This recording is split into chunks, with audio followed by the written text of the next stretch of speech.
Yeah, my first boyfriend I met when I was a sophomore in high school. The first 6 months, everything was great.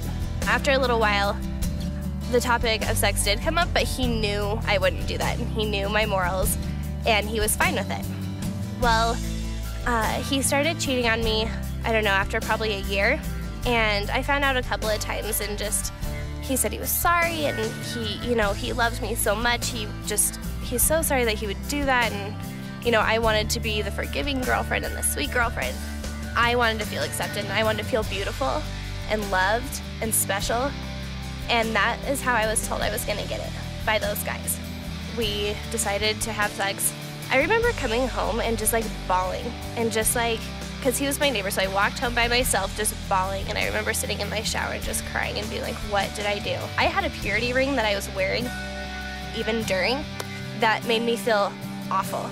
That was a huge part of the reason I wasn't going to tell a single person, was because I had my good Christian face on when I went to church, and then I would go home and do something else. About a week after that, it happened again, and then 2 days after everything happened, he broke up with me for a girl he'd already started dating, and I was completely crushed. You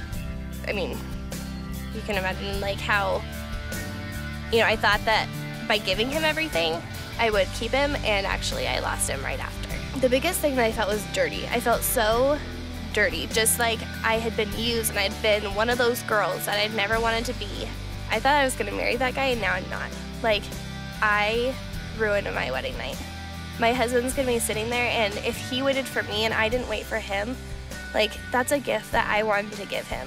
And that's something that I wish I could give him, and I wish I could take back to give him. I didn't want to tell God about it. I felt like there was no way back. And I felt like there's no way God's gonna forgive me. There's no way that he's gonna use this. I had a huge breakdown one night. When I went into my room, and I turned off all the lights, and I put on my worship music, and I just broke down for the first time about it. I sat there and was just could not stop crying. I was just uncontrollably crying and just sitting there going, I'm sorry, I'm sorry, I'm sorry. And it was the first time in a long time that I'd really felt God and really felt his forgiveness.